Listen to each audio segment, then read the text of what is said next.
Mike James.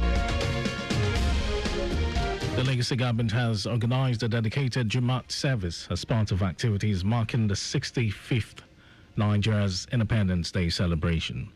Speaking at the Lagos Secretariat Community Central Mosque at the event organized by the Ministry of Home Affairs, Governor Babajide Sanwo-Olu reassured citizens that President Bola Tinubu's ongoing reforms are strategically designed to stabilize and reposition the nation's economy for sustainable growth.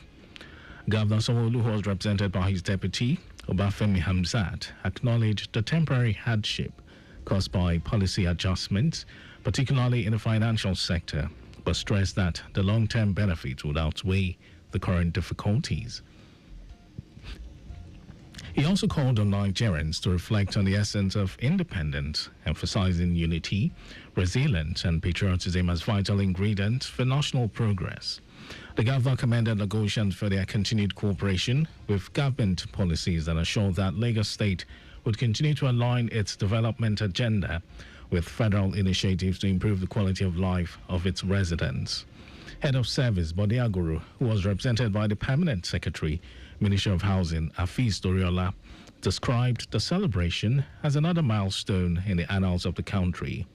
Delivering a short khutbah at the event, a Muslim cleric, Sheikh Shakir Ghaffar, urged Nigerians to uphold the values of patience, sacrifice, and unity.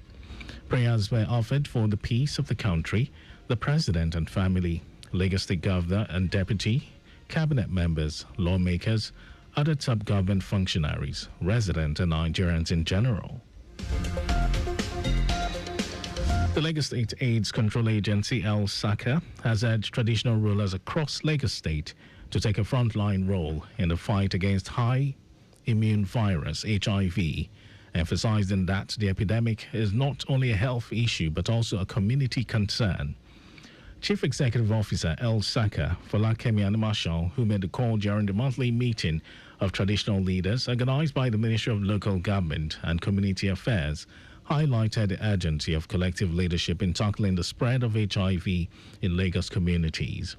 She said over 160,000 people are currently living with HIV in the state, with thousands of new infections recorded annually, particularly among young people and women. While noting that although HIV is no longer a death sentence due to the availability of free testing and treatment services, Animashal pointed out that challenges such as stigma, silence, and misinformation continue to undermine efforts at curbing its spread. She stressed the vital role of the traditional institution as a powerful force in shaping public attitudes and behavior.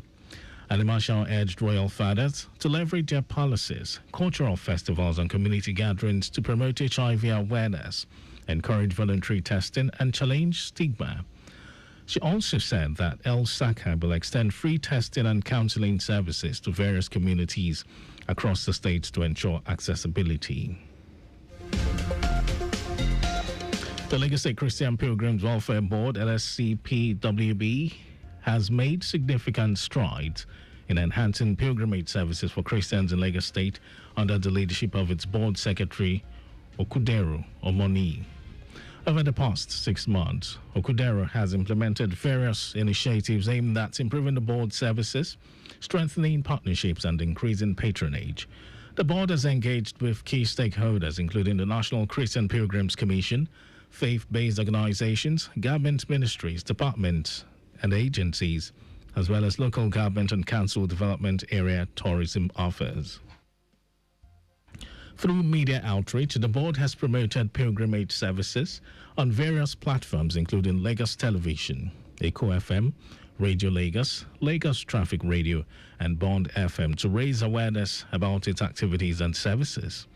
Programs aimed at promoting love, unity, and progress among staff members have been introduced, including weekly fellowships, fasting, and virtual vigils, which have helped foster a sense of community and shared purpose within the board. The Lagos State Christians Pilgrim Welfare Board has continued to provide seamless travel arrangements and spiritual experiences for pilgrims with a focus on safety, welfare, and excellent service delivery. With Okudero's leadership, the board is well positioned to achieve even greater success in promoting pilgrimage services in Lagos.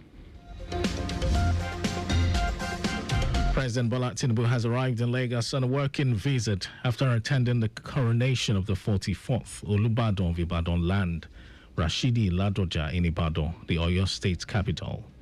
The president's visit comes as Nigeria prepares for a modest celebration of its 65th independence anniversary.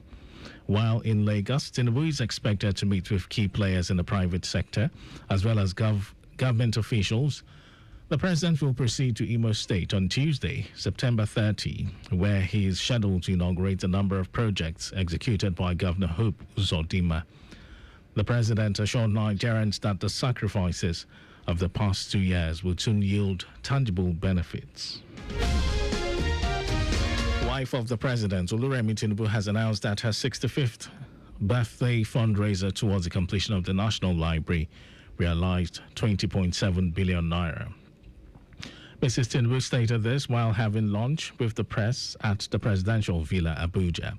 She explained that the birthday account, Oluremi at 65 Education Fund, will remain open till December 2025 to receive more donations from willing Nigerians towards the completion of the project. Mrs. Tinubu also debunked claims that her 65th birthday anniversary fundraiser is politically motivated. She pointed out that as a teacher, as well as the impact library had on her life while growing up, she was motivated to call for the donations towards the building of the National Library. Mrs. Tinubu said the signatories to the account are the Minister of Education and the Chief Librarian of the Federation, insisting hers was to help drive the funds. The Lagos State chapter of the All Progressives Congress, APC, has reacted to alleged reports of deep cracks within the African Democratic Congress, ADC, and the wider opposition coalition held ahead of 2027 election. In a statement signed by its Lagos spokesperson, Sheye Oladejo, the party says most of the ADC's leaders can be accused of political bigamy because they maintain their membership of different political parties. The statement said President Bola Tinubu is focused on reforms, revenue growth, and building a lasting legacy, evident in the recent by-elections that saw APC sweep to victory nationwide.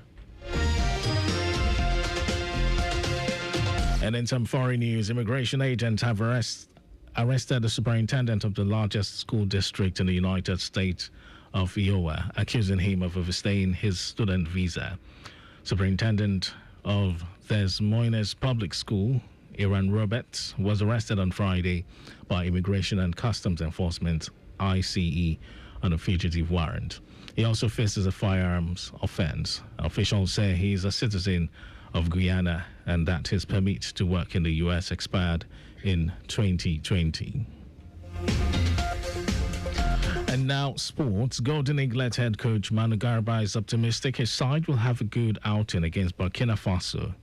Garba's side will take on Baby Stallions of Burkina Faso in their second game at the ongoing Wafu B Under 17 Championship on Saturday. The Golden Eaglets started their campaign with a 4-1 thumping in Benin Republic on Wednesday. Nigeria needs a draw from the game to top Group B, but Garba is targeting maximum points. Garba also praised the efforts of his young players against Benin Republic, noting that none of the players was in the last edition of the tournament in Ghana. And that was our news at 1. Just before we go, do not drive without a valid driver license. You can follow us and like all our various social media platforms: X, Traffic Radio 961, Facebook, Lagos Traffic Radio 96.1 FM, Instagram, Lagos Traffic Radio 961. Subscribe and watch our news and programs live on YouTube, Traffic Radio 961. Visit our website, www.trafficradio961.ng. You can listen to Lagos Traffic Radio live on my Lagos app for timely updates. Did you know that the Sanwo-Olu administration completed Obasekumade Road, Ipakodo in Ikorodu? Well, you can get more details on the Legacy Government website. And for contacts with the newsroom, send a message to info@trafficradio961.ng. That ends the news broadcast compiled by Kayode Mafalashiri. Thank you, Lagos, for listening. My name is Mike James. Good afternoon to you.